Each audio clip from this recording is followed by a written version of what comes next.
नाशिक महानगरपालिकेच्या वतीने छत्रपती शिवाजी महाराज जयंती मोठ्या उत्साहात साजरी करण्यात आली। बुधवार दिनांक 19 फेब्रुवारी 2025 रोजी आयोजित कार्यक्रमात शिवरायांना अभिवादन करण्यात आले। सकाळी 9 वाजता महानगरपालिकेच्या राजीव गांधी भवन मुख्यालयात महानगरपालिकेचे उपायुक्त लक्ष्मीकांत साताळकर आणि अजित निकत यांच्या शुभ हस्ते छत्रपती शिवाजी महाराजांच्या प्रतिमेस पुष्पहार अर्पण करण्यात आला।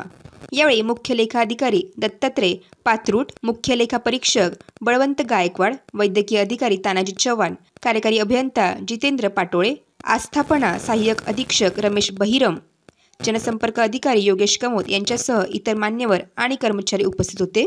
यानंतर शिवाजी गार्डन येथे छत्रपती शिवाजी महाराजांच्या पुतळ्यास उपायुक्त अजित निकत आणि जनसंपर्क अधिकारी योगेश कमोत यांच्या हस्ते पुष्पहार अर्पण करण्यात आला। तसेच CBS चौकातील अश्वारूढ पुतळ्यास मनपा उपायुक्त अजित निकत आणि इतर अधिकाऱ्यांनी अभिवादन केले। महानगरपालिकेच्या या उपक्रमामुळे पूर्ण शहरात शिवमय वातावरण निर्माण झाले होते। वेद न्यूजसाठी प्रतिनिधी कमलाकर तिवडे, नाशिक।